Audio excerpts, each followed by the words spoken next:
It is a super Tuesday because it's not raining outside for the first time in a long time, and then it's going to rain all week. So today we're celebrating March 21st. Dave McCann, Blaine Fowler. Welcome to the Wise Guys.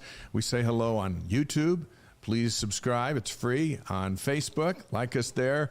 On Twitch, subscribe there. That's free too. And ysguys.com, that's our home base. That's where everything is. Right. You can get to, if you can't be with us live on Tuesday nights, you can go to ysguys.com and watch the show in its entirety on YouTube through the link at ysguys.com. Or if you're going out on a bike ride, I think the weather needs to get better here to do that. But let's say you're in Florida and you're going on a bike ride and you want to download the podcast wherever you find your podcast, but you can certainly get a link at ysguys.com. Listen to the podcast, all the different chapters while you're out there. I've had more and more people that I'm running into. They're going, "Oh my gosh, I just listened to your interview with Danny Ainge," and I'm like, Danny Ainge was weeks ago. And they go, yeah, I'm just catching up. But now that I know about it, I'm listening to your podcast while I'm out riding my bike, or I'm out walking, I'm doing whatever. So we don't care how you do it. No. We're just so thrilled to have you with us and be part of the conversation. And at ysguys.com, our interviews with Ty Detmer, Marie Osmond, Jimmer Fredette, Kyle Van Noy, Danny Ainge, Max Hall. Max is going to be with us live again next week. Yes. A slew of others are all there waiting for you. We have such a big football show, which we love, even in March. Spring practice continues as BYU gets ready for the Big 12. We're going to hear from sophomore star Micah Harper here in just a minute. Right. And you had a really nice chance to catch up with Micah. That safety position hopefully shoring up a little bit. And we both hung out with Keaton Slovis for about 20 minutes after how nice practice. Was that? Now, you and I had talked to him before. Right.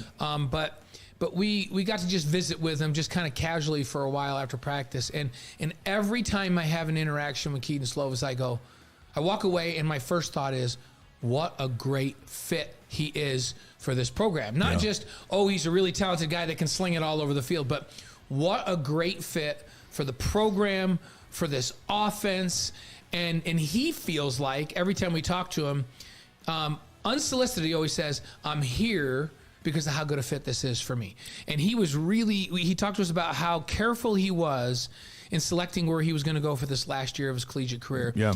And even intimated that maybe he didn't take enough time to think about why he was going to USC the first time around as a freshman sophomore. Even with the great success he had, his thought process around coming to BYU was really impressive. And I think it's going to be great for all parties, for Keaton and his family, for BYU, and for all of us that watch BYU. Also coming up tonight, what makes a good defensive lineman? Former Cougar and two-time Super Bowl champion Chris Hoke is going to join the Wise Guys. We've been working on this interview for months. Yes. It's come together today. We're excited about it. Yeah, it's going to be fun. Hey, how about Taysom Hill and Jamal Williams in the same backfield in the National Football League? Did you see his press conference back at New Orleans? Jamal is a national media treasure. Let's just face it.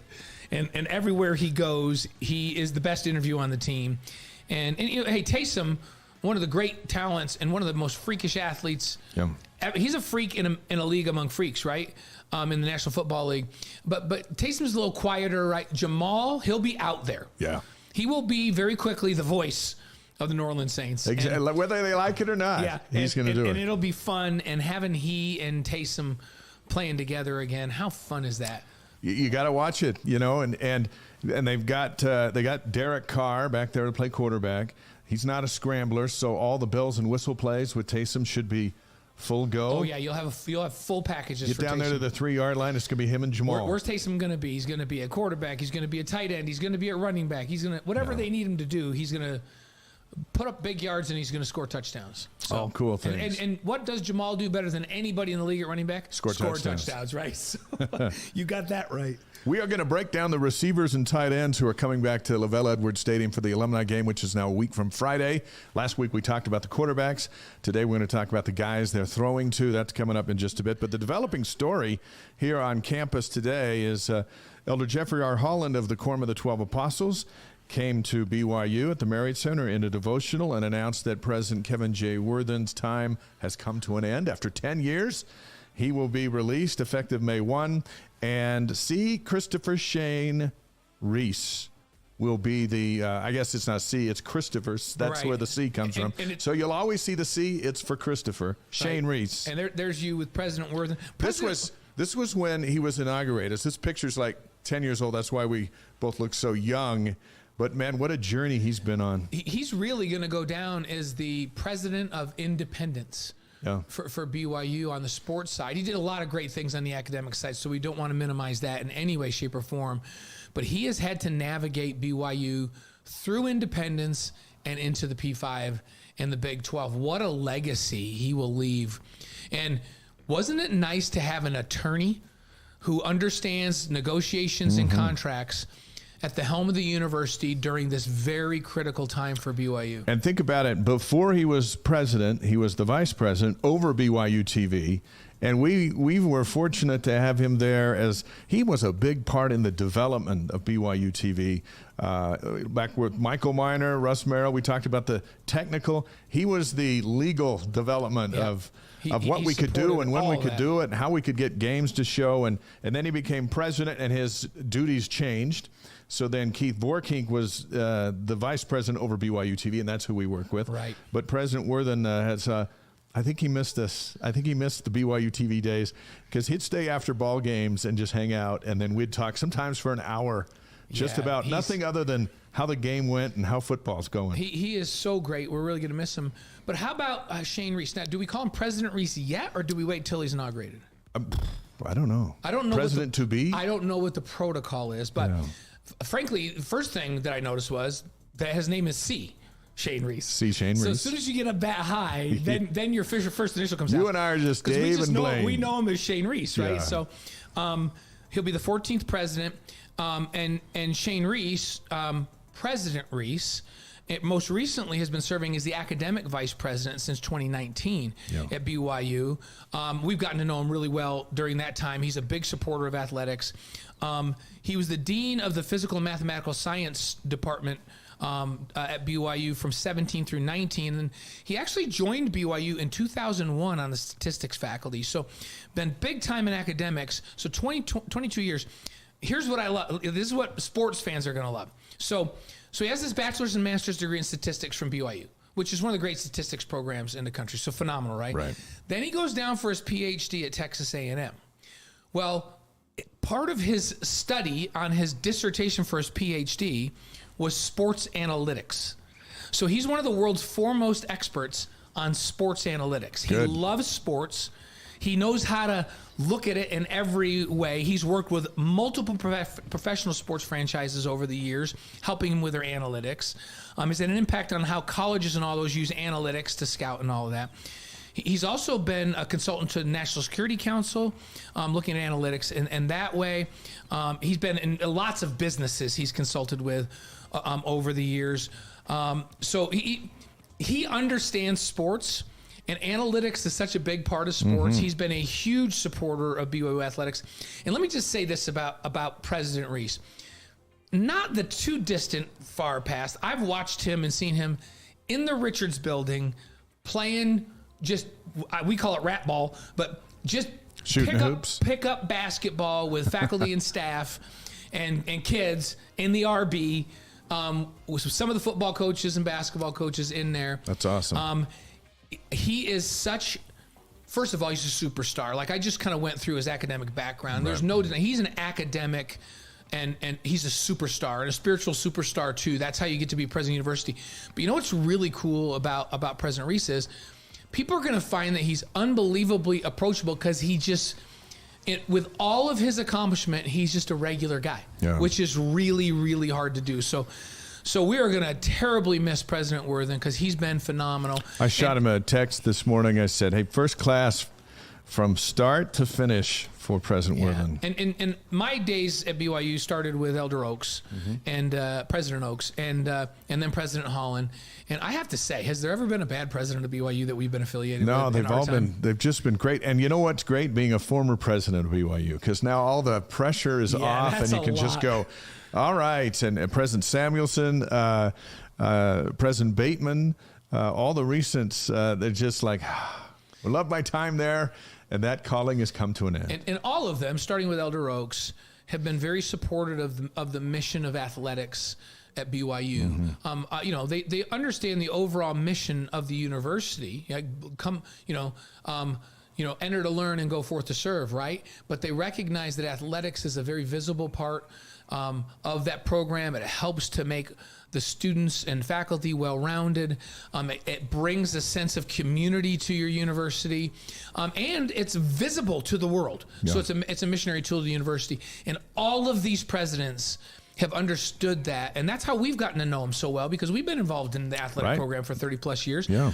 And Elder Worthen was very much committed to that, and I know that President Shane Reese will be as well, because we know him, and it will just continue that legacy of greatness, and at the university academic level, the spiritual experiences that people have when they come when they come to this university, and the athletic experiences and the prowess of the athletic team. So it's a bittersweet day. We lose President Worthen, but we get President Reese, and that's pretty cool. We congratulate both families and look forward to the days ahead. And, of course, the activities will come. It'll still be President Worthen until May 1st. Right. And then President Reese. We want to introduce some new members of our show here. These Cosmo bobbleheads. And let me explain how you can get those at 50% off from the BYU store. So if you're watching us live, click the link in the chat. If you're watching the recording on YouTube, click the link in the video description. If you're listening to the podcast, click the link in the description. Or if you're watching on a desktop computer, just grab your phone and scan the QR code. The deal is, use the promo code YSGuys50 for 50% off. Now, these are only $19.99, so 50% off, like $10. Yeah. Is there a better Christmas gift for your grandkids than right here? And that you got you have baseball, you got basketball, you've got soccer, you've got football, Elvis singing, volleyball, and these are the coolest little things. Do you have your favorite right now? Well, I kind of like the Elvis. You like the Elvis one? I think that's pretty cool. I kind of like the basketball guy. Football, the football one. Look at this guy right here. These are legit bobbleheads from the BYU store. YSGuys50 is the promo code. Now, here's what you got to do. You got to order them separately. You can't just go, I want 50 of these in one order, at least not yet. That'll probably be a couple of days away. But you got to order them individually to get 50% off each one. And, boy, you can get the whole promo code is crew. YSGuys50. So YSGUYS50 is the promo code, or just scan the. They're great for the office, the den, a living room. Yep. Hey, I think. And we love our relationship with the BYU store. So order these up and save yourself some money and build your Cosmo repertoire. Yeah, exactly. 6 opportunities right now to build your loyalty. These are cool. They're our new friends. Yeah, and we're gonna be adding pieces to our set here as time goes on things, and then we'll hopefully be able to give you guys some discounts on the stuff that we add to our set. We were at practice the other day, and they were outdoors, and it felt like November football because there was snow on the mountains. It was chilly. We talked with sophomore safety Micah Harper for a couple of minutes as we wait for Chris Hoke, who will join us in just a second. Let's hear from Micah. Sweet. Let me, first of all, how's it going? How's spring? It's going pretty good. We was in the IPF. It felt good the first day being on the grass, or being outside at least. I think it's cool. You got a new defense, new coaching staff, new atmosphere. I think it's a good change for the Big 12. In what ways are you getting better? What are you working on? Just understanding the game from a different aspect, in the sense that, you got new defense, new coaching staff. We got different fits now, different responsibilities now. So I'm just trying to learn the whole defense. Also, I'm trying to learn everybody's position on the defense. That's how our defense works now. Because the safety's a quarterback, right? Yep, exactly. Now you look a little thicker. What are you doing to put on some weight? Just trusting in our new strength coaches that we got. That's something that we preaching these days, is just trusting everybody, trusting the new staff, knowing that Kalani and Tom Homer is bringing in the right guys to make us better. Does that mean you're eating more? Yeah. You're lifting more? A little bit. How much more can you eat? There's only so much a guy can eat. And how many pounds are you hoping to put on? I'm good. I feel like I'm like right 192? Oh yeah, I'm like 192 right now. I feel like it's a good weight. It's the most I've ever weighed in my life, but I'm keeping the speed that I've always had. What impact has Jay Hill had on the safeties and the defense as a whole?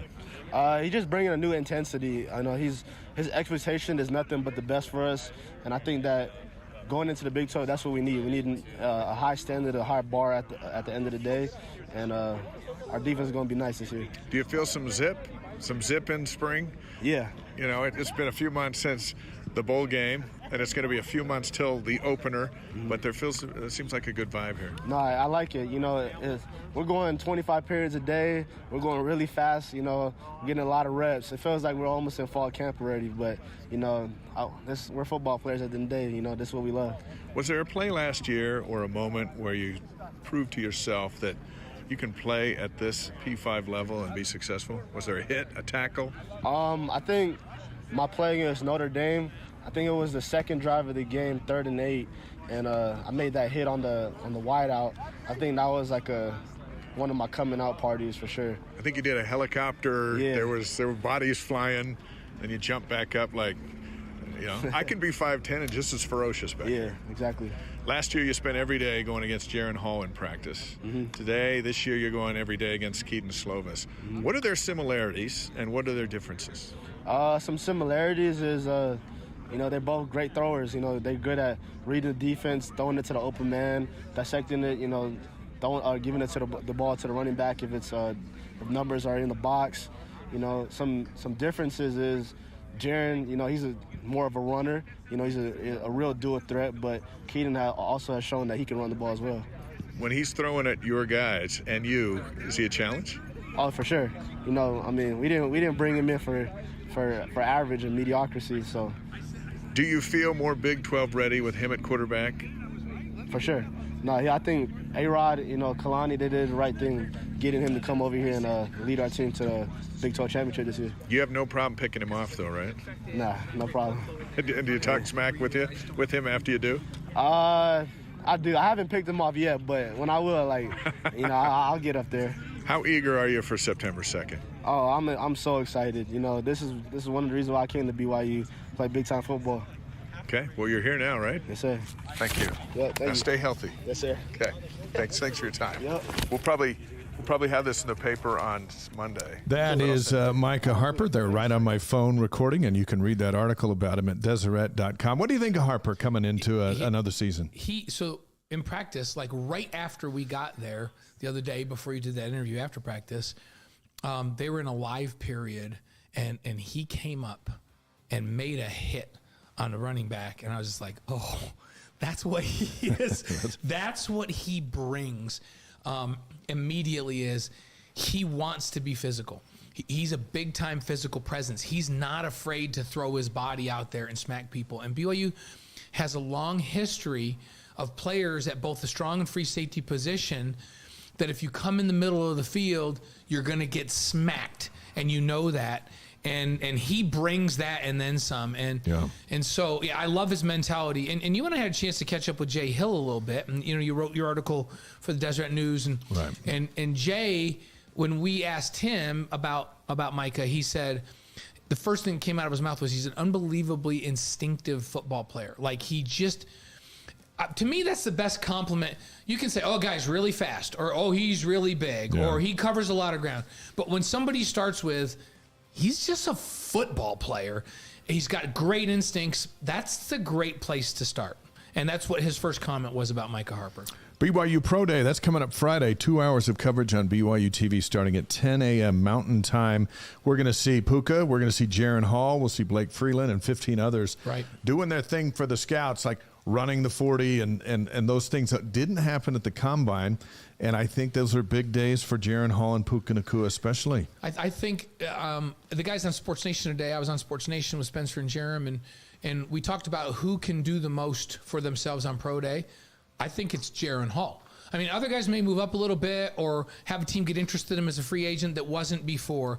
I think Jaron Hall has a chance to move up big time, not to the number 2 pick like Zach did, but may move up around if he can look healthy and these individual coaches can have him do the things that they want to see him do that he'd have to do in their offense. If he shines, he has a chance to move up. So I think the most important, Pro Day for any individual is probably for Jaron Hall. That is on Friday, and you can watch it on BYU TV. A week from Friday, the spring scrimmage. You and I will be on the call as we see Keaton Slovis and the Cougars at Lavelle Edwards Stadium. Following that is the Alumni game at 5 p.m. Mountain Time on BYU TV. And speaking of alumni, our guest tonight started his NFL career as an undrafted free agent and finished with 2 Super Bowl rings with the Pittsburgh Steelers. He was on the field at BYU for Lavelle Edwards' final home game, and when BYU beat Utah in Salt Lake City to wrap up the coach's legendary career. He made a living with the mean and nasty on the defensive line, an area where BYU's trying to improve in time for the Big 12. Our pleasure to welcome from Pittsburgh, Pennsylvania, Chris Hoke to the Wise Guys. Hey, welcome. Hey, the Wise Guys. Dave and Blaine, what's up, brother? What's up, Chris? We have been working on this interview for months. We're so glad to have you. I'm so sorry it's been so difficult, man. That's on me. There's so many things going on, and this with life and church and everything. It's nonstop. Let's start with a big moment. Take us in the locker room just before Lavelle Edwards' final home game against New Mexico when President Gordon B. Hinckley walks in, president of the Church of Jesus Christ of Latter-day Saints, and he addresses the team. Where were you sitting? What do you remember? Oh, listen, I was right there close, and it was an amazing experience. I don't think we expected it to be as big of a deal as it was, right? And when President Hinckley came in there and spoke to the team, it was special, right? Anytime you can be in the presence of a prophet of God, it's a special moment. And to hear him talk about Coach Edwards, a man that we all love dearly, and so many people loved, and talk about him the way that he did, and then let us know that they were going to change the name of Cougar Stadium to Lavelle Edwards Stadium. And to be a part of that experience was special, right? It was a special time. You know, the season that wasn't going the way we wanted to, so it was great to end the season on a win against Utah. I'd be able to spend that. And here, let me share this with you guys. So here's a special thing. All right. So, and Blaine, I got bragging rights here because I was the only one that played in Lavelle Edwards' last game that he ever coached. What do you mean the only one? Because the only BYU player. Because Lavelle coached that last game against Utah. Then he went and he was the offensive coordinator for the Hula Bowl. That's right. And I was the only Cougar who played in the Hula Bowl after that. And so I was there for a week with Lavelle and Patty, and Bobby Bowden was the head coach, and it was awesome. That is so cool. I was the only Cougar player that played in his final game he ever coached. That's trivia. And that's a special experience that you got to spend, because I know Patty was over there with him. And people don't realize, Chris, how good of friends Bobby Bowden and Lavelle were.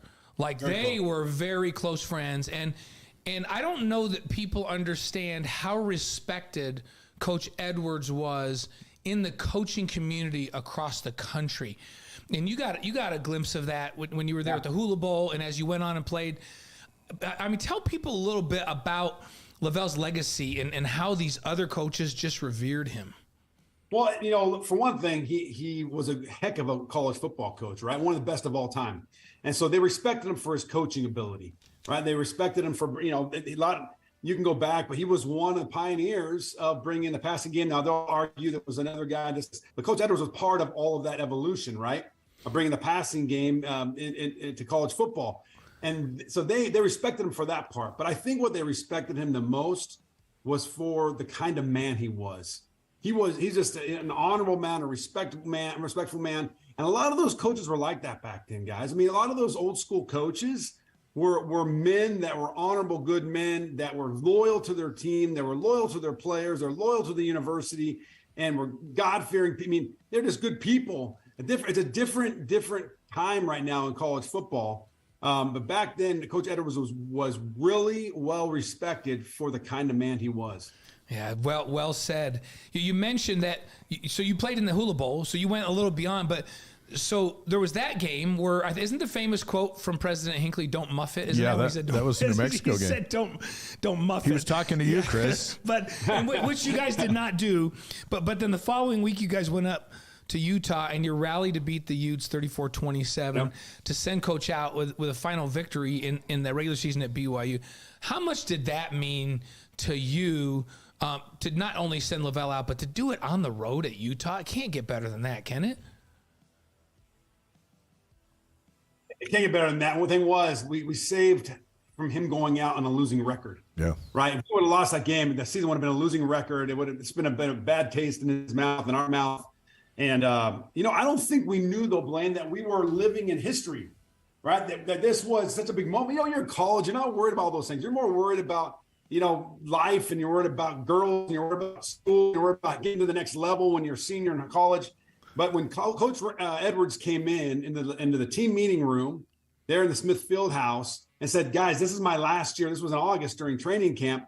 I don't think we understood that season was going to be such an amazing season, that to be a part of that with Coach Edwards, and to go and win that game in Utah was a great way to put a cap on a phenomenal, Coach Tomlin would say, put a cherry on top of a phenomenal season. That's such a great point, because it seems like the farther you get removed from those experiences, the more, I guess the best word is perspective that we get about those things. And we look back and go, wow. Like I lots of times that I spent with you guys and with Coach and all that, I look back and say, I wish I would have appreciated it more. I have a tremendous appreciation for it now, but I wish I would have recognized how amazing that was and appreciated it more then.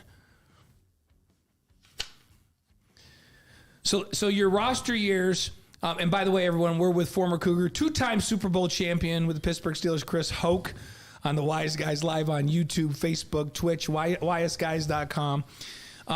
Your roster years at BYU, 1994, then you head out on a mission, and then 97 through 2000, you finished with 33 and a half tackles for loss and 10 sacks.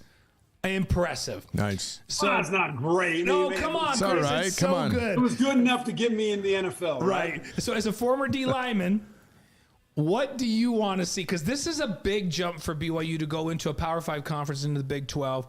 What do you want to see from BYU's D line as they begin play in the Big 12 next year? That's a loaded question. That's a big question. Listen, I think part of the problem is the technique was subpar last year.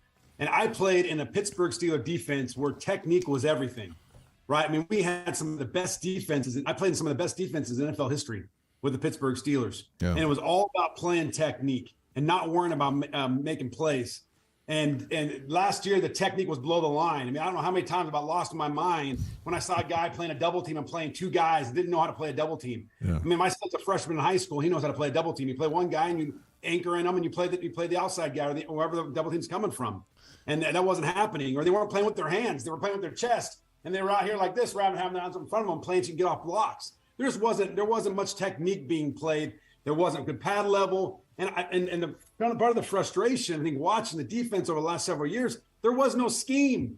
There was always a gap that was uncovered, and you can't play defense if you're not gapped out, right? I mean, Coach LeBeau was probably rolling over watching some of these games, even though LeBeau didn't watch the games, but he's out in Cincinnati, but. If you're not gapped out, you don't got a defense. And there was always a gap open. And so you're hoping, I think with the new scheme, you'll see better play up front with Sione Puha out there playing D-line. He played for the Jets in the NFL. He played really their defensive line, their 3-4 defense played a lot like we played in Pittsburgh. And so you're going to see some technique. You're going to see pad level. You're going to see footwork. And you're going to see gap control. Because if you don't have that, I'm telling you right now, you're going to be giving up. You think you give up all? Who was that team that BYU played a couple of years ago in the bowl game that was freezing cold down in where'd they play? Was it Alabama, Birmingham, or yeah. They ran for over 200 yards on them. Think Alabama and Birmingham run for 200 plus on you. You better wait till some of these Big 12 teams come in. They're going to run for 400 plus. Yeah, Chris, here you have to do me a favor. You need to go on wiseguys.com. And I know you have no time because you're a stake president and all that. But have your secretary do it. You got to go on the Wise Guys, and you need to find when Sione Puha came on the show a couple weeks ago. Oh, yeah. And just listen to his chapters, if nothing else. And it is going to put such a gigantic smile on your face. Sure. Because he is going to talk about what's important to him. And he talks about, because we forget, the Jets have been awful for a lot of years, but not when Sione was there. No, listen, not when Sione was there. We played against them. I remember we played them in the playoffs. We played them regular season. Those were tough games, man. They ran the football, and they had a kind of a similar identity to the Steelers back then. They weren't as good as us, but they had a similar identity. than we did. Yeah. Sione was a big part of that in the middle. Well, we talk about he goes in and talks about 2 gap versus 1 gap, and like so talk to us about 1 gap, and then he went through the little nuances of 1 gap doesn't mean you just go as hard as you can up the field, because then they just wash you down. He says 1 gap means you're responsible for the gap, and you play through this part of the player, and you do this, and your hand has to be in this position, and this is what your footwork needs to be like, and I will stand for nothing less than that, or you won't play. And it was just, I love it. And that's I how honestly, you play, though. That's how you play the next level. Listen, too many people. It was beating my brain in the NFL that you're not here to make plays. You're here to make your play, and you're here to do your job. And not let everybody else make their play when it's their time. And as a 3-4 defensive lineman, which he played in, he'll know this. It's all about good pad level, good footwork, good hand placement. I mean, you see too many people right now crossing over. I've never seen anybody make a play or stand up on a double team when they're crossing over their feet. You got to stay square, and you got to step replace as you're moving down the line. There's a way to play D-line.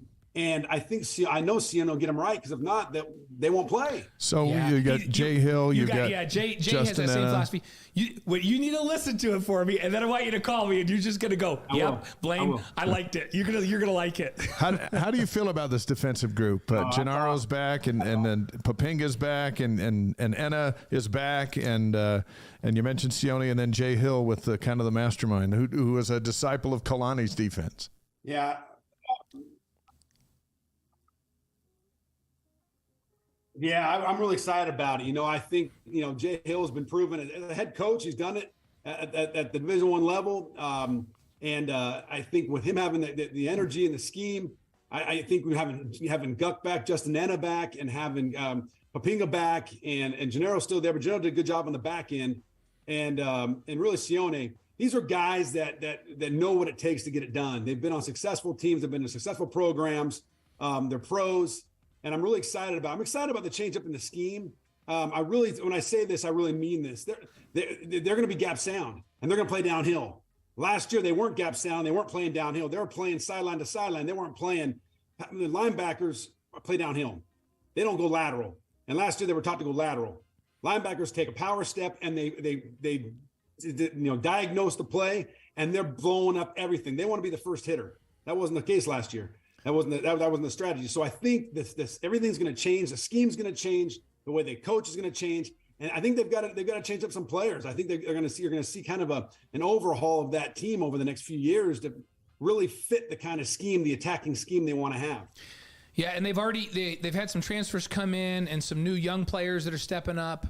And frankly, they're developing some of the younger guys that I think you're going to be impressed with too, Chris. But here's an interesting thing, and I'm going to say this without giving away too much. There are still some transfers that possibly could come that needed to stay where they were and finish this semester out to be eligible.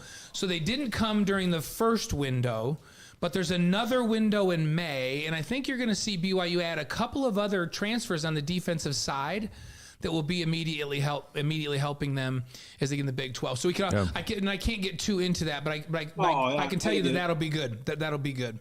Yeah, and there's no guarantee those guys. There's a reason why they're transferring, right? There's no guarantee that those guys are going to be great. Right. Last year, a couple years ago, you had the Nakua brothers come, and they were unbelievable. But then you've had a couple other guys like Brooks, and you had Heimuli come. Those guys didn't do much. So it's not a sure shot that these guys are going to come in and contribute and be a big time players for I was going to say Steelers, for the Cougars. Yeah, it's funny because you like guys that, remember when Puka and Sampson transferred, they were starters and some of the best players on their team. They transferred because they wanted to be closer to their mom and they wanted the culture. And it's nice if you get a guy that is actually proven to transfer. And that doesn't happen very often because you're right, Chris. Most of these guys are like, I don't like the role I have here, therefore I'm leaving. So every guy BYU can get that wants a culture change that's already a proven commodity. Yeah. One of the guys I'm thinking of, and we'll see because it's a different level, but Aiden Robbins, who's the running back that's coming in, Chris, was a 1,000-yard rusher last year at UNLV. And we talked to Kelly Papinga about him. He's like, oh, dude, we knew he was their guy. We designed the defense, and Boise State was the top 20 defense, and he still rushed for 123 yards on us. So guys like that are a little more proven commodity, but you're exactly right. The guys that are transferring because they weren't playing as much as they wanted to, who knows about those guys, right? Yeah, I struggle with this transfer portal. You know, I get it. People say you can't survive this nowadays in college football without it. But I just think it's kind of unfair to some of these players that come in and they work their tails off, right? I think of last year, what's his name? The running back, Pingo, what's his name? Man, I'm bad with names. Let's see who. Chris Brooks? No, Chris Brooks came in. He stayed. He was gonna graduate, and he stayed around. Lapini Katoa? Katoa. Yeah, Katoa. Katoa. Yeah. Right. I mean, he was supposed to be the guy, and then they go out and they bring Brooks in, and so I just think, sometimes it's a bummer for these guys that work their tails off in the program and develop, and it's your time to shine, and they go out and get somebody else. So I hope there's some prudence used and some, and they don't just start grabbing guys. I think they should do it the right way and not hurt your program. And the people say, well, listen, I'm not going to come to BYU because it doesn't matter. I mean, at some point they may go out and get somebody else like free agency in the NFL and replace me. Give these guys opportunities to prove themselves. Yeah, that's a great point. There's got to be great balance. Hey, let's talk about you just a little bit, Chris, because you had to prove yourself. It seems like over and over again at BYU, you had to prove yourself. Let's go back to the 2001 NFL draft. That draft comes and goes, and you're not drafted. Right? So nobody called your name. The Steelers signed you as a free agent. That's not an easy pathway into that league. Jamie says in an interview, your wife Jamie says that as a child, you had a picture in your room that read, "The future belongs to those who believe." Right? So what kept you believing that your future was in the NFL, even though you weren't drafted and had to make it the hard way as a free agent? It was hard. Listen, but I knew all I needed was a chance. And, the senior year, going into the senior year, I had heard that I had an opportunity that teams were interested, have a good senior year. And listen, it was a real lesson to me that when the team does well, that individuals get these accolades, they get these awards, they get drafted. When the team doesn't do well, you see a lot of guys that you anticipated getting drafted. I mean, look at some of these linebackers that were supposed to go in the fourth round, third round, and now you don't even know they're going to get picked up. Right. So some players, I mean, it's when teams don't do well, it hurts the individual stock. And, we went 6-6 that year and I didn't get drafted, and that's okay because that was part of my journey and got picked up by the Steelers. But I kept telling my agent, just give me a chance, get me into camp. Right. That's all I want, an opportunity. I knew that I'd be able to fight my way on to some way, somehow. But Blaine, like you said, it wasn't easy. This wasn't easy, man. I mean, going into camp, and I was literally, the Steelers had a 3-4 defense, like I mentioned earlier. And so they had 10 guys in camp, 10 defensive linemen. Well, I was the 10th guy. So I was the backup at nose, the fourth teamer at nose, the fourth teamer at both ends. I mean, my signing bonus was $2,500. Oh, my goodness. After taxes, it was like $1,700 and change. It gave me enough gas money for me and my wife and my oldest son, Kate, to drive out to Pittsburgh for camp. That's about it. I was broke after I paid for gas, right? And so that's all I had. And but I got into camp, and luckily one of my best buds, Casey Hampton, he held out. He held out for a few extra bucks, and it gave me an opportunity to get some snaps that I wouldn't have gotten if he didn't hold out. And was able to prove that I can do some things. I still was raw, man. I still had a lot to learn in that 3-4 defense. But Coach Cowher saw something in me during that training camp. And but it wasn't easy, man. I remember a couple of times calling my wife thinking, I don't know what I'm doing here. Like, there's no way. I mean, I was waking up in sweats in the middle of the night, just sweating because I just was having nightmares about, not what was going to happen.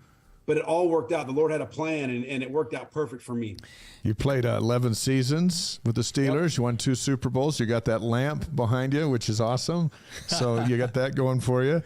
And before we talk about some of those moments, how much fun was it spending most of those years with fellow Cougar Brett Kiesel there on the defensive line? How unique was that? Well, it was awesome. Listen, I mean, I remember going through my first year, and then Brett got picked up, and I think it was 7th round.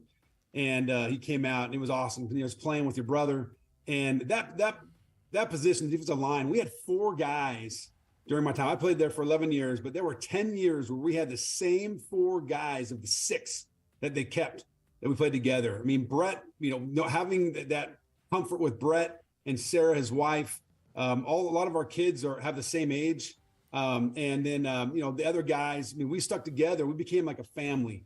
And so to have that relationship with Brett, and we're still close. He just lives down the street. And the other guys, it was special because, Brett knew who I was. He knew what made me tick.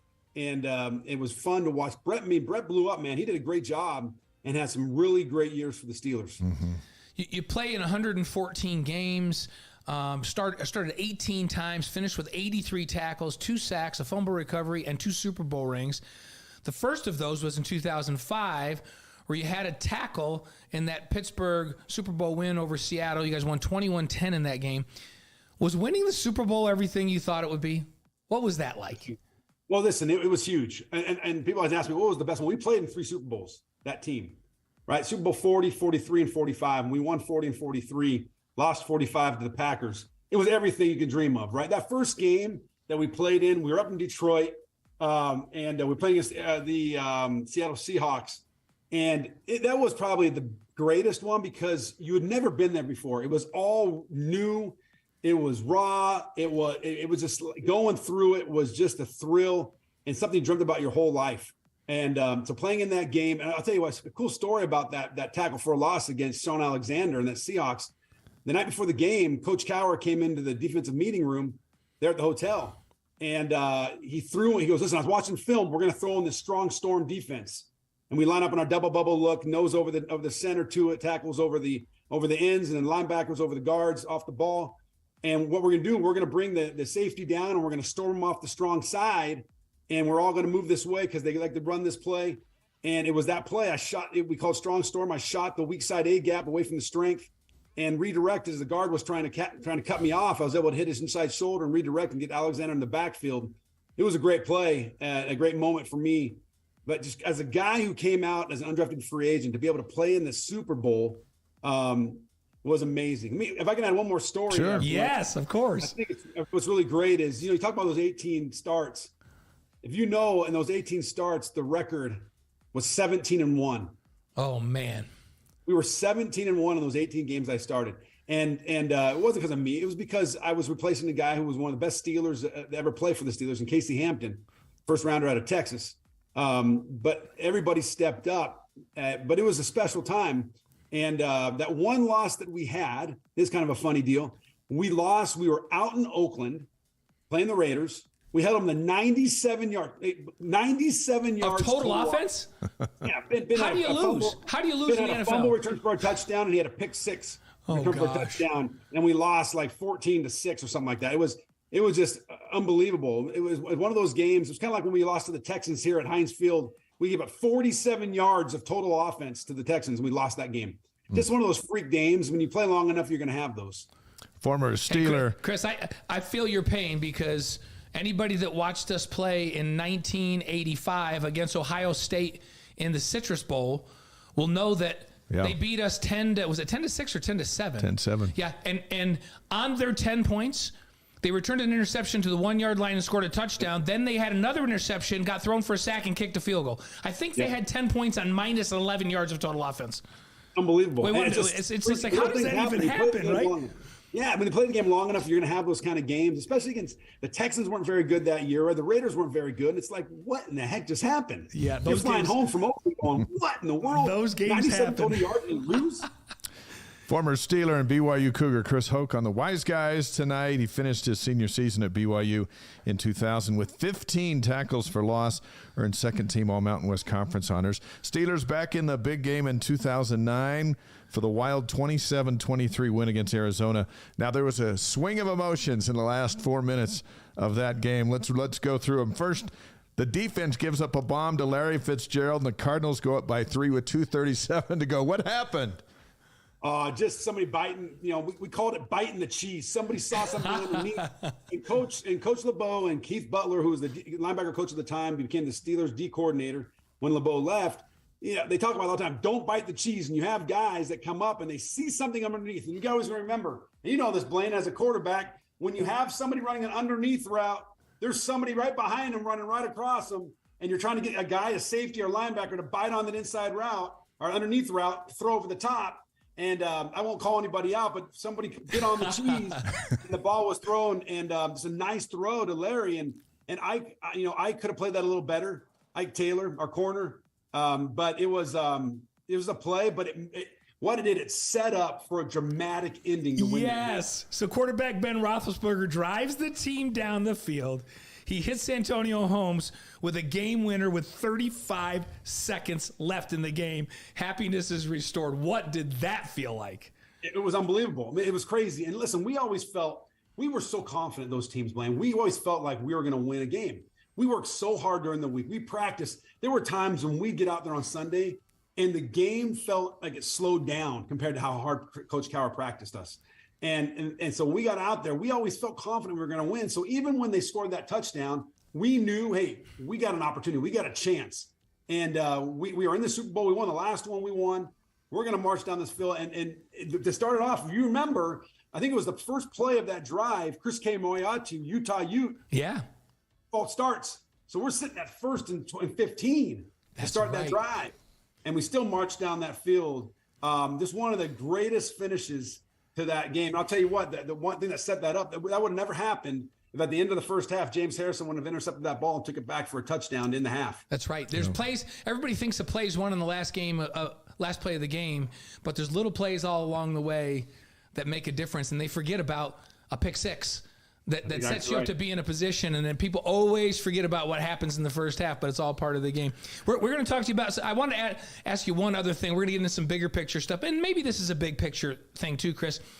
I want to talk about the fact that I always felt like you were a great fit for the Steelers because of the way you would just grind. I remember you as a grinder when I was covering you at BYU, and it feels like we were teammates because everybody that played for the last 34 years, 38 years because I played for 5 years, and then I've known everybody, and you all feel like brothers to me, even though Chris is way younger than me, everybody, just so you guys know.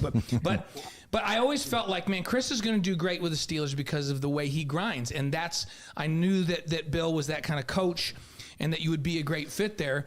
But I want to give people shed a little bit of light. And I hope you remember this. You were there the first year, and you called me, and you said, hey, dude, I want to update my resume. And I was like, what are you talking about, update your resume? Like, you're grinding. You're going to make this team. And you're like, I'm Blaine, I'm going to grind, and you know I'm going to grind like nobody's business. But I always have a plan B. So I want to update my resume because I want to get in med device if this doesn't work. You help me update the resume. And I was like, absolutely, let's do it. So we worked on a little bit. So now you make the team, and you're a regular part of the rotation, and year 2 comes in the offseason, and you say to me, hey, can we go over my resume again? And I'm like, of course we can go over your resume. I'm like, dude, you're making the team. Like, will you please stop with this? You're going to make the team. Then you did it year 3. So for 3 years, you checked in with me to make sure that your plan B resume was in shape, but every time promising me that this didn't mean anything other than you were prepared, but you were going to go grind with a chip on your shoulder. And then finally by year 4, I'm like, dude, you got to stop with this nonsense. Like, you're going to be on this team for as long as you want to be on the team. And then we stopped updating the resume. To me, that's a great lesson to everybody that's listening about playing with a chip on your shoulder, about never thinking you've arrived.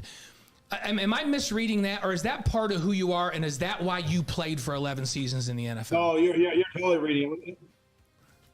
There were a couple. That was how I approached every day. And listen, I was in my 10th season, and I approached it like my first. And I kind of created that experience. I created that mindset every single time with the camp, and I always felt like I was the guy they were looking to replace me. And there was a point there, like my 4th year, when I knew that there was about 5-6 years there that I was going to make the team. But I created that feeling within me, right? Like, hey, I'm one play away from being cut. And so you're exactly right. And what I felt was, I was a new father. My son Cade was born in January, right after my senior year at BYU. So I felt the responsibility to provide for my family. So I thought, listen, if this doesn't work out, I got to have something to fall back on, right? But as things went on, I always created that mentality like I'm one play away from being cut. They're trying to replace me. They're bringing guys in, and I think that's what gave me the edge. I mean, Blaine, if you knew how many sleepless nights I had in training camp, probably adds up to a year or more of sleepless nights, because I played 11 seasons and 30 plus 45 days in training camp. I mean, a lot of sleepless nights. And because I always felt like this could be my last day. And it worked out for me. Sometimes I wish I would have enjoyed it a little more. I wouldn't have created that mindset, that mentality.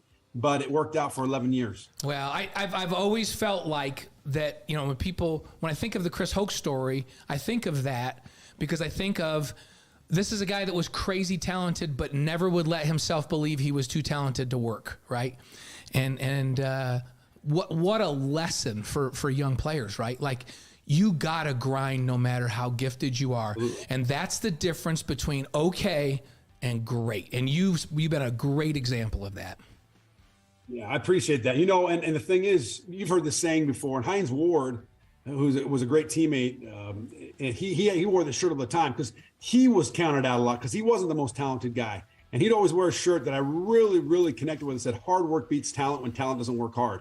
There were a lot of guys that came into the NFL that were more talented as me, but they weren't willing to pay the price. A few more questions for former Steeler nose and defensive tackle Chris Hoke on the Wise Guys. We're live on Facebook, YouTube, Twitch, and wiseguys.com. How have your playing days at BYU, and especially in Pittsburgh, helped you be an effective president of the Pittsburgh North Stake? What did the game teach you about life? I think it taught me hard work. Listen, it takes hard work to play in the NFL. It's hard to get in the NFL. It's even harder to stay. It takes even more work. And as a stake president, you got to work. You've got to be anxiously engaged in the work of the Lord every single day. And it takes a focus. It takes an effort. It takes a desire to do everything the Lord's asking you to do, because there's a lot that we're being asked to do, right? And so that work ethic and that passion, you can see that I have passion. I have passion for life. I have passion. The passion you see right now is the passion that I have for my calling. I love serving the Lord, and I love doing that. And so that's one of the things that I'll tell you what, my passion for football, guys, was truly, truly strengthened throughout those 11 years because I had to embrace every element, every aspect of the game of football, right? I had Casey Hampton, my best buds. He was so gifted and so talented. He could show up out there and just play and dominate. That's how good he was. I had to embrace every aspect of the game of football. I had to watch film more than anybody. I had to go out there and practice before and after practice more than anybody. I had to know that playbook inside and out. And I've taken that same passion to everything I do outside of football now. And I've taken that same passion and just really the enthusiasm to the work. Let's talk about it in reverse, because I've always known you as a man of faith, and I've known you for almost 30 years now. Like, I met you the first time in 1994. Isn't that crazy? Where did all these years go, Chris? But 1994, I met you, and then you headed off on a mission. I've always known you as a man of faith. How did your faith throughout this whole time help you maintain some semblance of normalcy and a connection to our Heavenly Father while you're in this game that's such a tough game and so violent? How did that keep you grounded? It did, because I knew that who was the source of all my strength. I knew the Savior was the one who was going to give me all the strength I needed. And I realized that if I ever forgot about him and forgot about what he's done for me, what he's given me, that as quickly as everything was given to me in the NFL could be taken away. And I really felt that way. And so I made sure that my faith was front and center. We played on Sundays. There were times when I didn't get to church, and I had my little, it wasn't the same. I wasn't able to partake of the sacrament, which is important and critical as we receive strength each week. But the reality is I took my mornings and I would read the scriptures on Sunday wherever I was at, and I would kneel down and pray, and I would do all those things I need to do to make sure that I connect with the Father and the Son. And that was super important to me, right? I remember sitting in a locker room before games, being overwhelmed and being just super stressed out and singing, "Be Still My Soul." In my mind and my heart, and pleading with the Lord to and I remember singing "I Need Thee Every Hour." I remember sitting in the locker room many times and just singing those songs to bring me comfort and peace through the Spirit. It played a major role. I also knew the importance of family, right? The NFL is a unique environment and culture, and people can allow the NFL to get the best of them. And I knew how important my family was to me, and I knew that one decision could ruin my eternal destiny. And so I knew how important it was to be there with my wife, Jamie, and be there with my kids and be a father, and not get caught up in the NFL lifestyle. So that again, understanding the family, understanding the role of the family in receiving eternal life. I grasped all that. I knew all that. And so it was front and center of my life, and I wasn't gonna let anything get in the way. So if you're singing Be Still My Soul in the locker room, you get out there on the defensive line, are you singing Master, the Tempest is Raging as you go after the quarterback?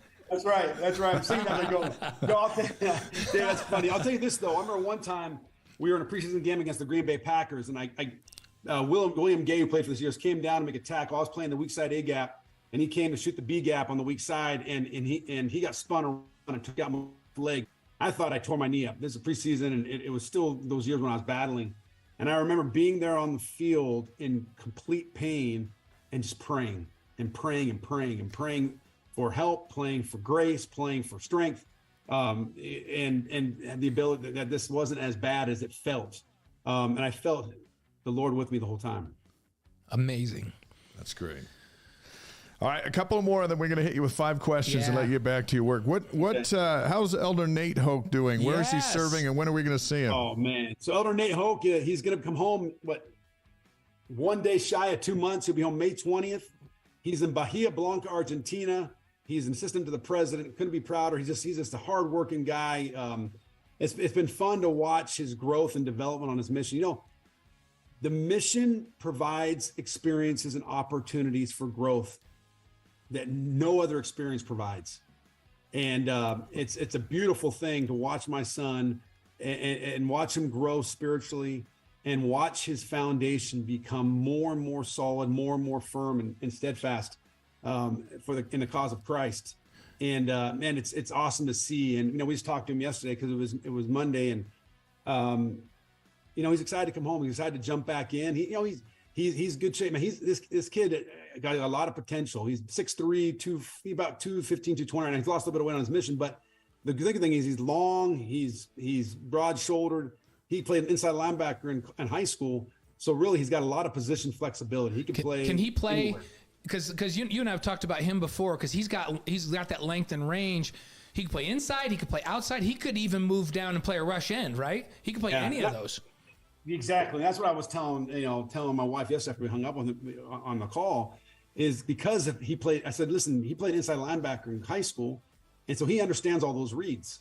Right? He understands how to play that. It would be harder if he was DN trying to send him play inside linebacker. So he's played that. He could play outside linebacker. You said he could play edge. He could play he could probably put on some weight and play DN. Right? I mean, that's the difference when you're a 6'3" kid with long arms and broad shoulders.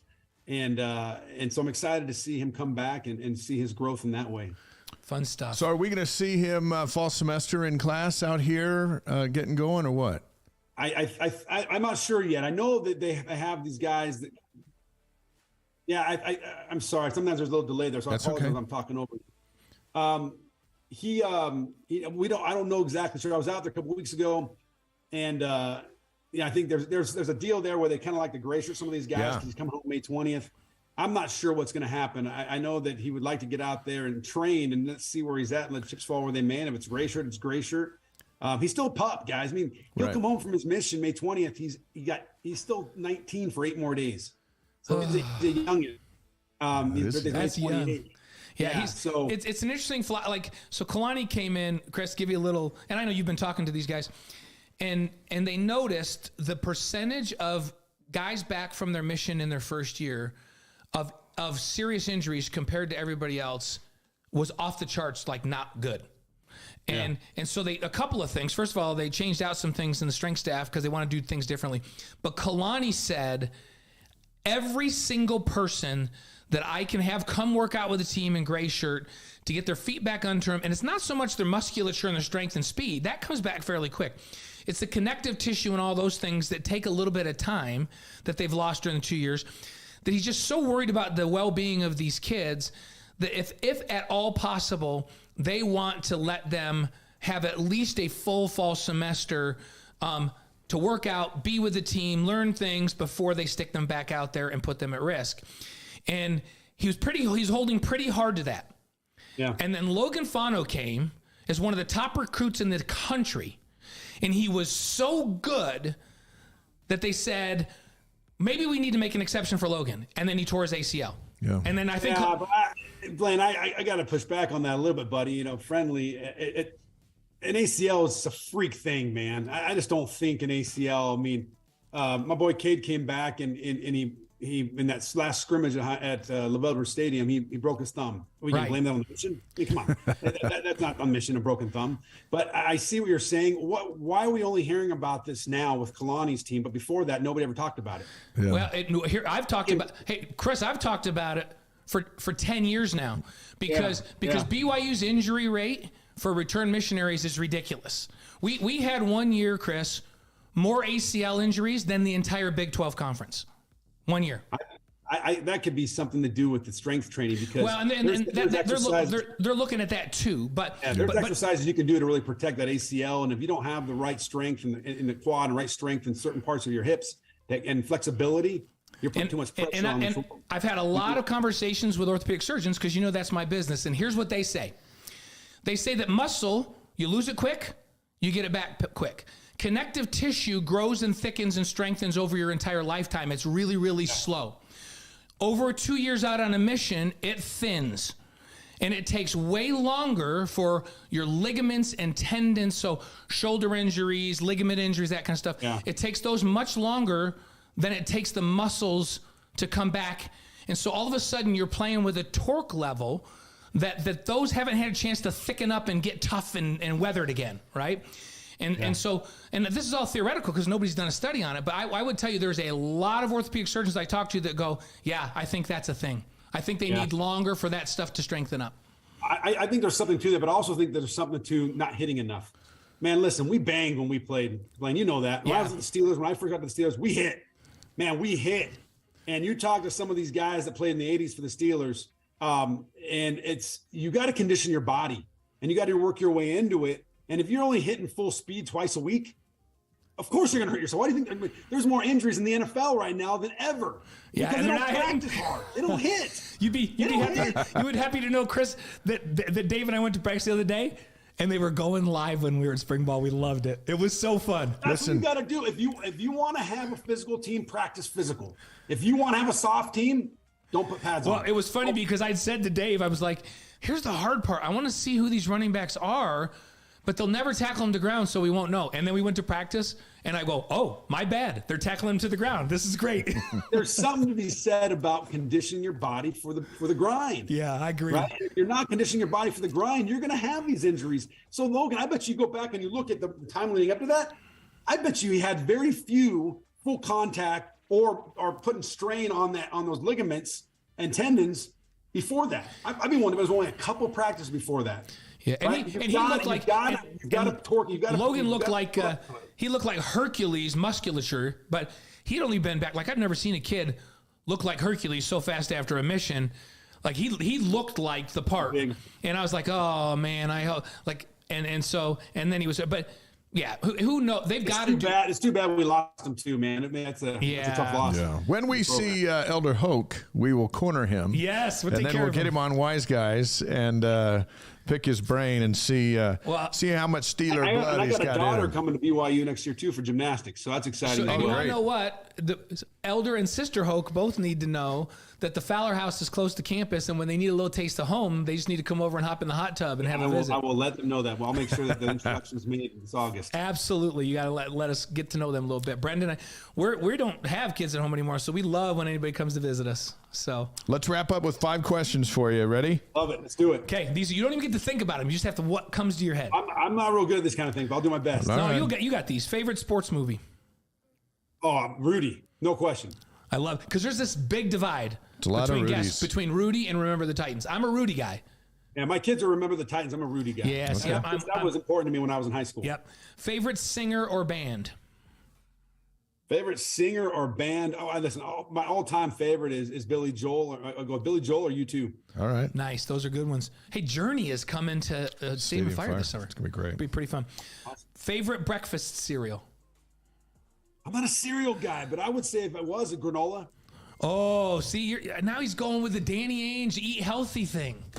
Listen, Kyle Van Noy. My breakfast of choice is peanut butter and jelly sandwich. That's now I'm feeling you. Now I'm feeling you. So granola. Okay, we're going to let you do that just because you did the caveat that you'd rather have a peanut butter and jelly sandwich. Kyle Van Noy was on with us a couple weeks ago, and he said no cereal at his house. And then you've come back with granola. We're on a losing streak of cold cereals. Because everybody else said Lucky Charms and Fruit Loops, which I was really happy about. That made me feel good about myself. But now the granola thing. And that's why Chris is so thin right now. Look at him. He's looked good. So, favorite NFL quarterback to sack?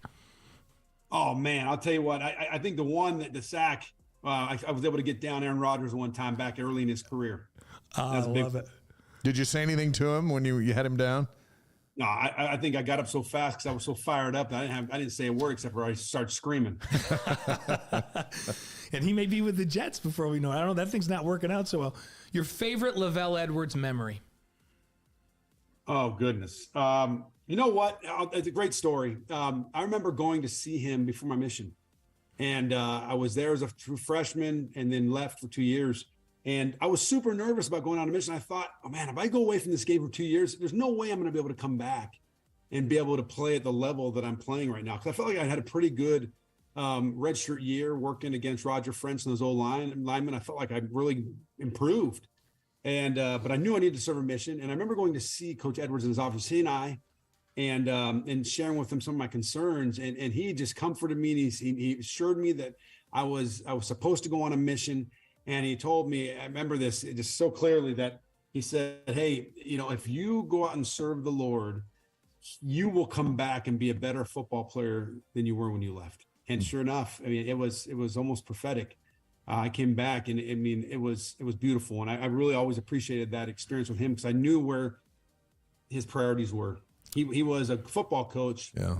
He was really a leader of men more than that. Yeah. This amazing impact that he's had on so many of us. And then the last one, this is a bonus question. I'm giving you the sixth one because it's always fun. Best advice you ever received from your wife, Jamie? Oh, goodness. Best advice I ever received from my wife, Jamie.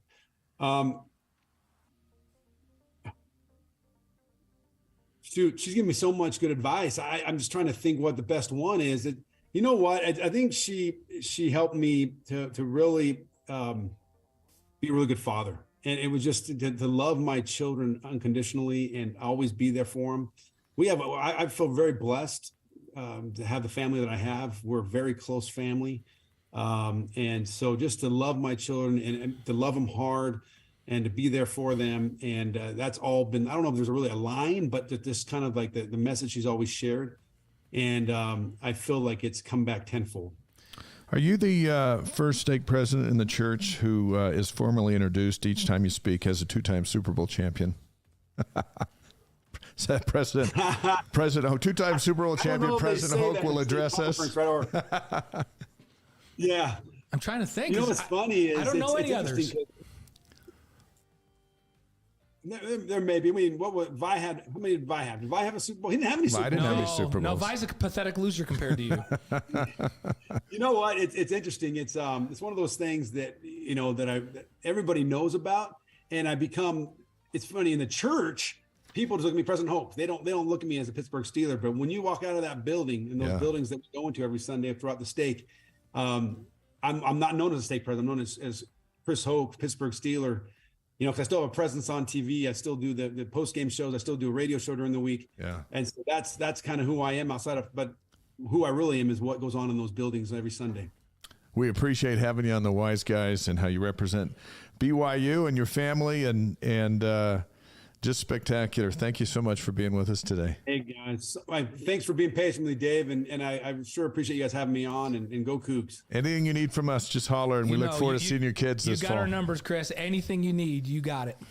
Thank you, guys. Appreciate it. Have a wonderful time. Thanks for having me on. The great Chris Hoke, Pittsburgh Steeler, BYU Cougar on the Wise Guys. That was spectacular. They took us right into some stuff.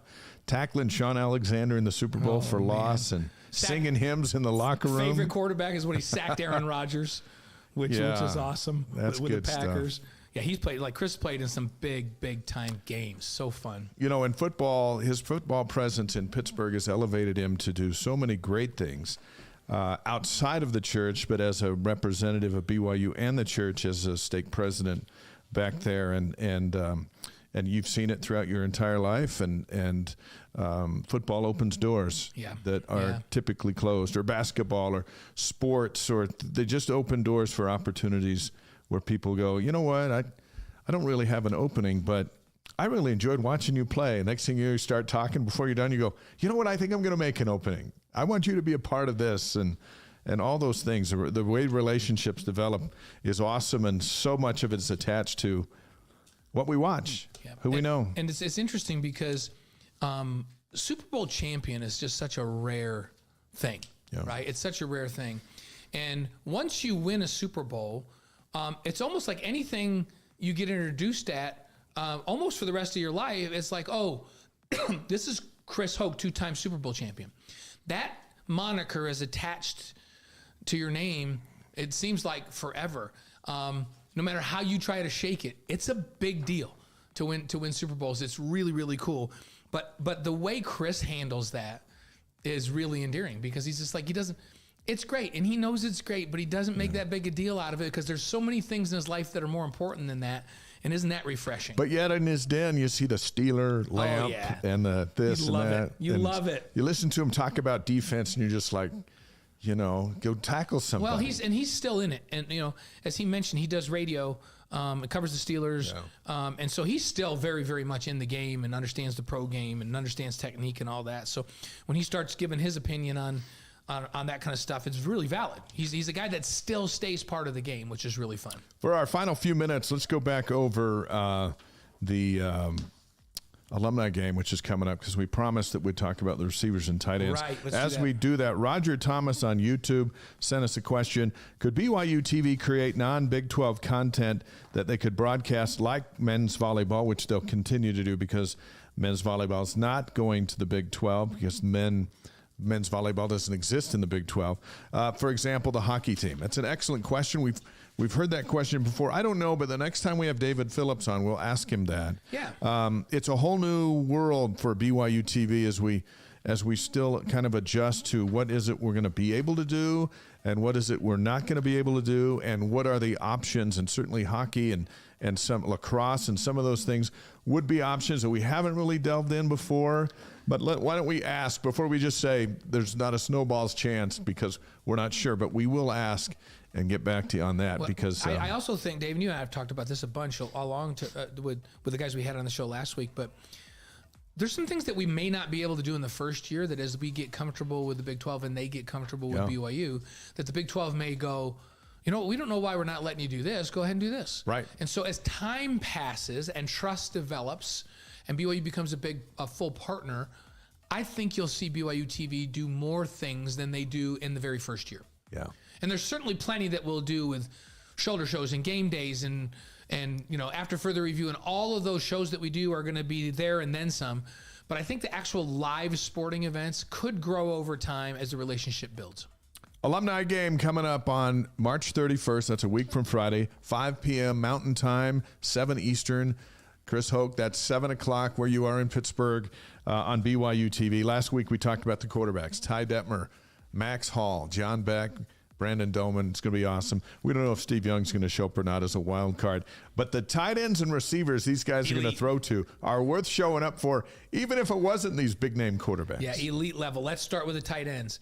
For the Royal team, suiting up at tight end will be Andrew George, Daniel Coates, Carlos Nuno, Tavita Ofangawe. For the Navy, Johnny Harleen, Devin Mahina, Dennis Pitta. Now, yes, Beck to Harleen is likely going to happen.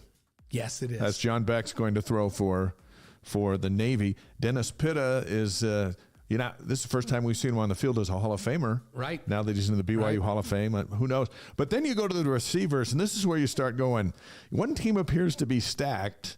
They're both stacked. But they got plenty. Let's go over Royal. Yeah. So Margin Hooks, who we Margin. It's been on this show. He's been on the show and did a phenomenal job. Kaipo Maguire, K.O. Kealalui. Now we're talking about the 1996 championship team out there on the field. James Dye, Trey Dye. So father-son combo. It's like their whole team are receivers. By the way, both in phenomenal shape. Yeah. Neil Pau, who I just saw in the gym early this morning working out. He's still trying to stay pro healthy, right? Justin Anderson. Reno Mahe. Not in tremendous shape. That's okay. He'll be out there. Colby Pearson and Aleva Hifo. Hifo was the star last year. And then how about Mitchell and Garrett Juergens, the twins, coming back? So they're all on Royal. Yeah, all on Royal. So that's who's Ty's throwing to. All those guys. Yeah, Ty's recruited a lot of guys because he wants fresh legs. Right? And young. Right. And then on the Navy team, like you cover the Navy team. They only had 4 guys. Yeah. But it's Austin Collie, Cody Hoffman, Mitch Matthews, and Zach Colley. But you got the all-time, you got the receivers leader, you got the touchdowns leader, you got Matthews who can just throw it up like he did against Nebraska and brought it down. I don't see anywhere in this list where Brian Keel's going to come up with any big receptions. You know what? Brian may have some. Yeah, he might have some. Is Brian on Royal or Navy? He's on Navy, but he caught the game-winning touchdown pass last year on a Hail Mary, remember? I don't see that happening with these guys. No, I don't think so. Too many good guys on the field. Receivers. So we're going to talk about the defense next week. Max Hall's going to come on with us. Return to the Wise Guys next week. We have to. 3 days before the game, he'll preview the game. And he'll show us how Ty's gotten ready. And can I tell you that he's going to talk some smack. So just get ready for that. You have to, yeah. Just get ready for that.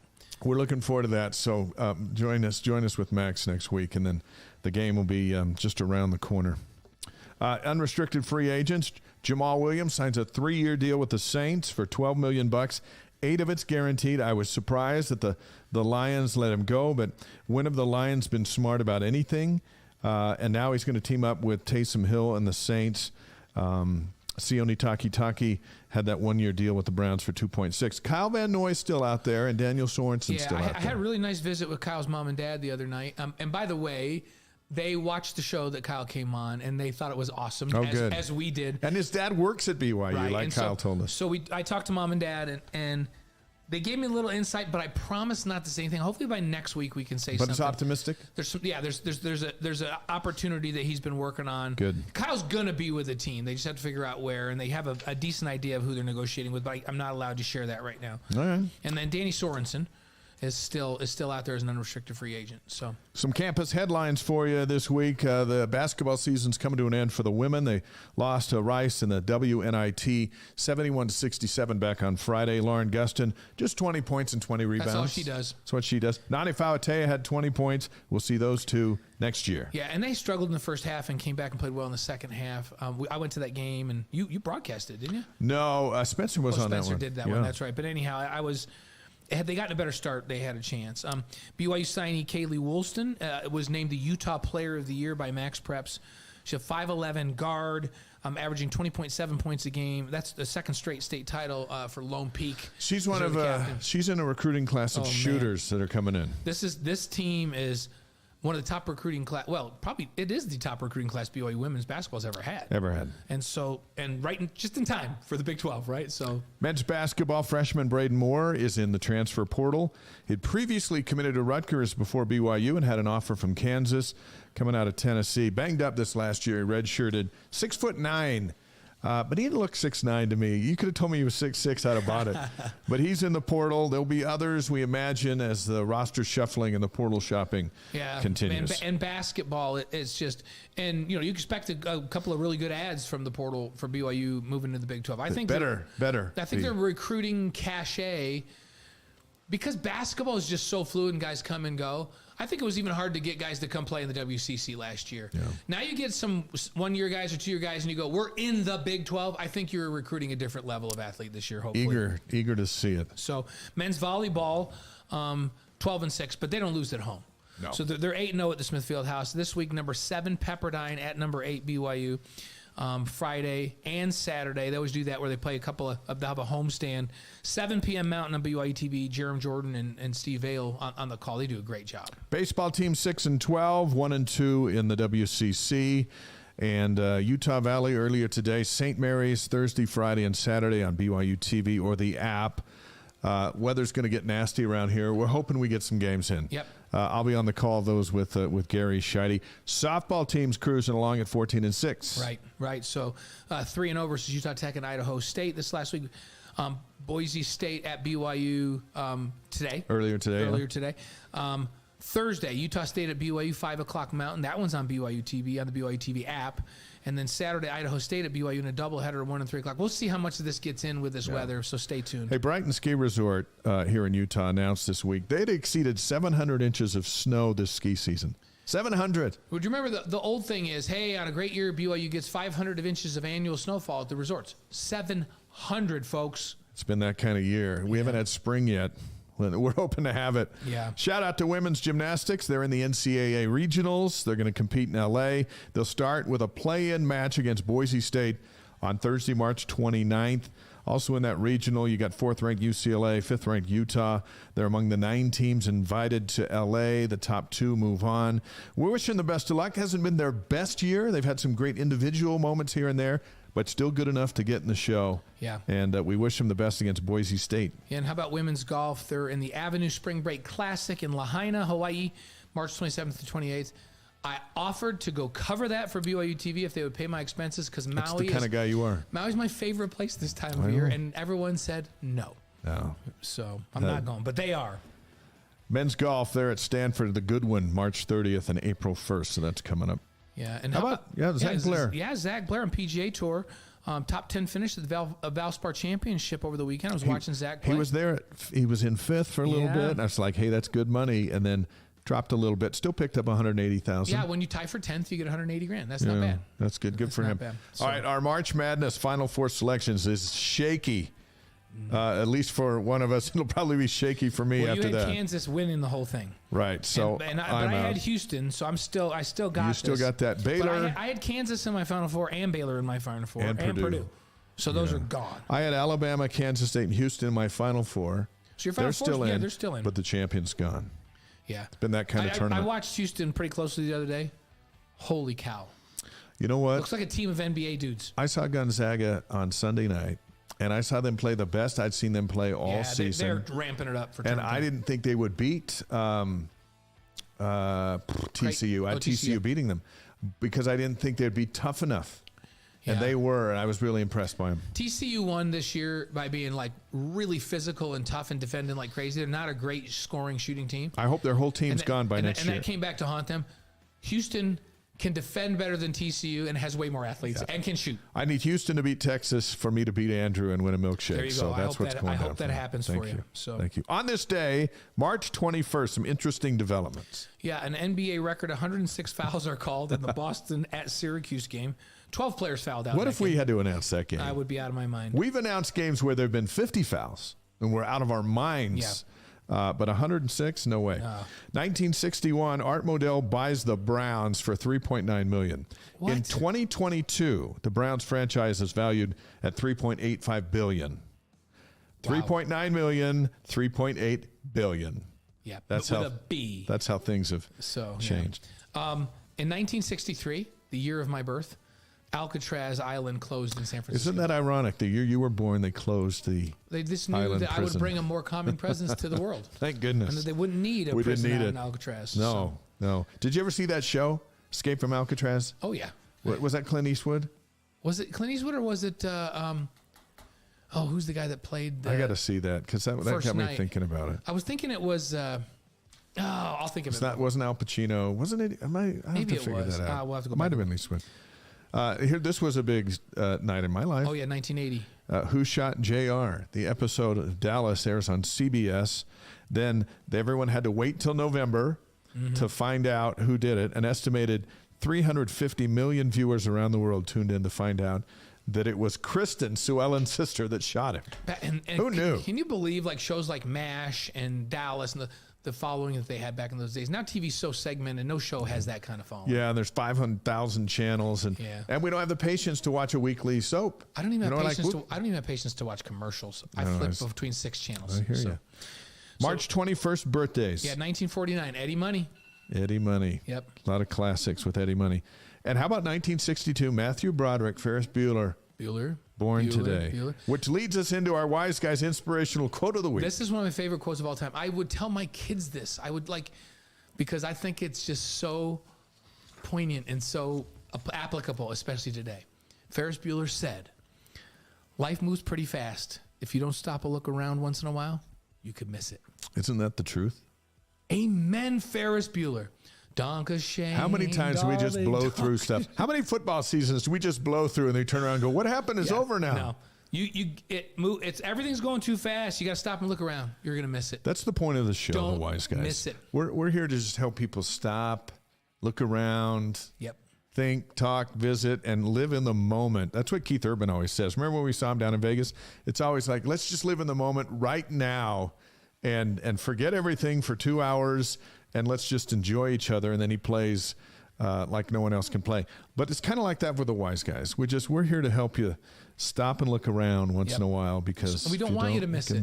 We don't want you to miss it. So we do not want you to miss the opportunity to get some of these bobbleheads. Get some bobbles. So let's run over that again. You can get the promo code right there as YSGuys50. That's the promo code. That gets you 50% off of $19.99. All these Cosmo bobbleheads from our friends at the BYU store. So you go there, use the code. Instead of $19.99, you're like $10. You can get the whole. You got Elvis. You got the football. You got volleyball. What do you got over there? This is baseball, basketball, and soccer. Get the whole group, but for right now, you can't do it in multiple orders. You just got to go get them one at a time. And we're going to work on where you can just go out like 1,000 of those and be able to do it at $10 off. I want you to be able to buy 6 at a time, so you can buy each one of the different models available. Wise Guys 50. That's not case sensitive. That's the promo code. Gets you 50% off. And you know what we love? Hanging around and hanging out with our friends at the BYU store as we move on to this. It'll be fun. As we conquer the world. Hey, thanks to Chris Hoke for coming on with us this week. He was phenomenal. That was fantastic. And how about next week? Elaine Bradley from Neon Trees. She'll be sitting right there. Drummer will be right here with us. Maybe the coolest person ever to come on our show. She might be. We've had some cool people, but Elaine, how can you be a cool mom and also be one of the greatest female drummers of all time? See, Danny Ainge can't do either of those two things. So maybe Elaine may be the coolest person ever to come on the show. I'm pretty pumped. Let's market that as the coolest person ever is on next week's show. And then Max Hall will be on as well as we get ready for the alumni game. That'll be fun. What a show next week. So podcast will be up tomorrow. Go to YouTube and subscribe, please. It's free and it helps us grow the show and we're growing. We're growing. You know what? One sign that we're growing? We got 6 Cosmo bobbleheads sitting right here. That's right. For Blaine Fowler, I'm Dave McKenna. Have a great week. We'll see you next week for the Wise Guys as we get ever so closer to our first look at the spring scrimmage at Keaton Slovis and then an alumni football game on BYU TV. Be fun. We'll break down spring ball with Max next week too. All right. Take care. See ya.